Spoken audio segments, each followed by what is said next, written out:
And hello there, Kamen Rider fans and folks. This is Mixerwars, and right now, what you have here, or what we have here, is again the, if you remember, the failed build of the Kamen Rider Double Hit Metal because some parts of the joints broke, especially in the feet, right?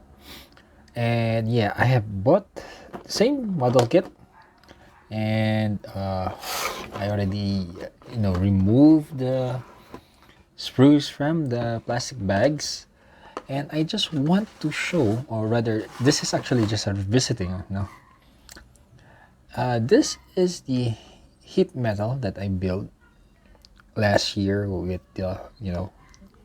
which I think, or I feel, is like a failed copy. So if I compare it with the kit that I just bought, if you see the color, this is brownish, or close to bronze. Well, in this one, you can see that it's gray.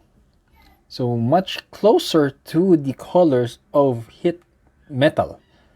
So I think, and hopefully, this will, some parts of this will not break, unlike what happened here. As you can see, the comparison really.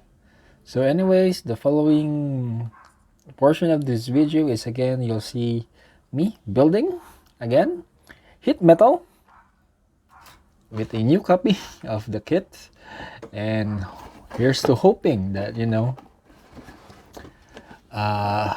the issue previously was just because it was a failed or a bad print, and the one that I bought right now is a good one. So stay tuned.